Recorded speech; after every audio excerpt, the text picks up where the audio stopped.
অনেক অপপ্রচার হয়, এখনও অনেক অপপ্রচার হচ্ছে। ওই যে মিডিয়া ট্রায়ালের কথা আমাদের নেতাও বলেছেন, মানে এই মিডিয়া ট্রায়ালের মুখোমুখি আমরা হচ্ছি। যারা আদালত তৈরি করে, মিডিয়া আদালত তৈরি করে বিএনপিকে অপরাধীর কাঠ করায় দাঁড়ালে ওটা হচ্ছে মিডিয়া ট্রায়াল।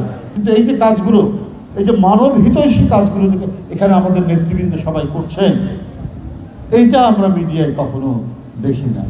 কে চাঁদাবাজি করলো, কে মারামারি করছে, হ্যাঁ আপনারা দেবেন। আমরা তো সংবাদপত্রের স্বাধীনতার জন্যই আমরা সংগ্রাম করছি। গণতান্ত্রিক সংগ্রাম তো শুধু নির্বাচন ভোট নয়, গণতন্ত্রের অনেকগুলো শর্ত আছে।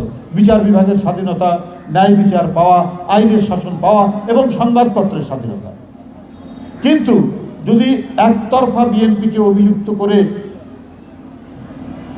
আদালতের বাইরে নিজেরা আদালত তৈরি করে, মিডিয়া আদালত তৈরি করে বিএনপিকে অপরাধীর কাঠ করায় দাঁড়ালে ওটা হচ্ছে মিডিয়া ট্রায়াল। এটা হচ্ছে অন্যায়, এটা সঠিক নয়। হ্যাঁ, কেউ যদি বিএনপির নামে চাঁদাবাজি করে, দখলদারিত্ব করে, আমাদের সব সংবাদ যে আমাদের আসবে না, মানে আসে না, এটা তো ঠিক। আপনাদের মাধ্যমেই আমরা জানবো, মিডিয়ার মাধ্যমে, সংবাদ মাধ্যমে জানবো। তারপরে দেখবেন যে আমরা সেটা ব্যবস্থা নিচ্ছি কিনা। ইতিমধ্যে ২৫০০ থেকে ৩০০০ বিএনপি, যুবদল, ছাত্রদলের নামে যারা বিভিন্ন জায়গায় চাঁদাবাজি করেছে, নানা ধরনের হানাহানির সাথে যুক্ত, এগুলো বহিষ্কার করা হয়েছে। ভারপ্রাপ্ত চেয়ারম্যান তারেক রহমান এই ব্যাপারে অত্যন্ত জিরো টলারেন্স দেখিয়েছে, কোনো ক্ষমা নেই।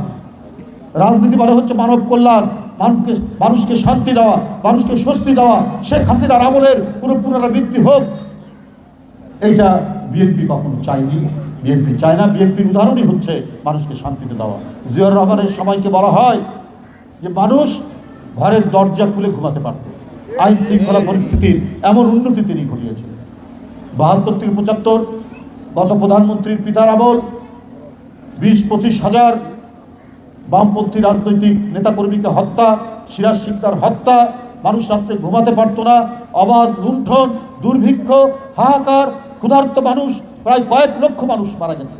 এই অরাজকতার পরে জিয়াউর রহমান যখন ৭ই নভেম্বরের পরে ক্ষমতায় আসলেন, এই একই দেশ শান্তি, স্বস্তি, মানুষের নির্বিঘ্নে ঘুরে বেড়ানো এবং আইনের শাসন প্রতিষ্ঠা। আমরা তো তারই উত্তরাধিকার, আমরা তো জিয়াউর রহমানের উত্তরাধিকার বহন করছি। সুতরাং আজকের এই আমরা তখন ক্ষমতায় আসেন, ক্ষমতায় তো আছেন অন্তর্বর্তীকালীন সরকার। আমরা তাদেরকে সহযোগিতা করছি, তাদেরকে সমর্থন দিচ্ছি এবং যেগুলো সমালোচনা করা দরকার আমরা সেইটুকু সমালোচনা করছি। কিন্তু আমরা ক্রমাগতভাবে আমরা সমর্থন দিচ্ছি যে এই সরকার যারা গণতন্ত্রে জীবন দিয়েছে, রক্ত ঝরিয়েছে, গণতন্ত্রের জন্য বছরের পর বছর কারাগারে থেকেছে, নিপীড়ন নির্যাতন সহ্য করেছে, আওয়ামী পুলিশ বাহিনীর কষাঘাতে কেউ পা হারিয়েছে, কেউ চোখ হারিয়েছে, কেউ অন্ধ হয়ে গেছে। এই জীবন যন্ত্রণা, এই মৃত্যুর আহ্বানকে আলিঙ্গন করি আমরা যারা